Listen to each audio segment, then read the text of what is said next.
नागपुरातील पारडी उड्डाणपुलावर एक भीषण रस्ता अपघात झाला। एका भरधाव ट्रकनं पुलावर उभ्या असलेल्या नादुरुस्त ट्रकला धडक दिली। टक्कर इतकी जोरदार होती की पार्क केलेला ट्रक उलटला, त्यातील मलबा रस्त्यावर पसरला। या अपघातात एका व्यक्तीचा मृत्यू झाला असून कळमना पोलीस पुढील तपास करतायत। सोमवारी दुपारी पारडी उड्डाणपुलावर हा भीषण रस्ता अपघात घडला। यात एकाचा मृत्यू झाला। मिळालेल्या माहितीनुसार उड्डाणपुलावर एका ट्रकमध्ये बिघाड झाल्यामुळे तो उड्डाणपुलाच्या मधोमध उभा होता। ड्रायव्हर ट्रक सोडून मेकॅनिकला बोलवायला गेला होता। दरम्यान भरधाव वेगाने येणाऱ्या एका दुसऱ्या ट्रकनं या नादुरुस्त ट्रकला जोरदार धडक दिली। टक्कर इतकी भीषण होती की नादुरुस्त ट्रक उलटला आणि त्यात असलेला मलबा रस्त्यावर विखुरला। या अपघातात अनिल बिश्नोई नावाच्या वाहकाचा जागीच मृत्यू झाला। तो जोधपूर राजस्थानचा रहिवासी होता।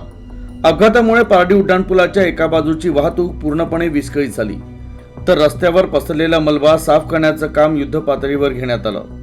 तर घटनेची माहिती मिळताच कळमना पोलीस घटनास्थळी दाखल झाले आणि प्रकरणाची चौकशी सुरू केली।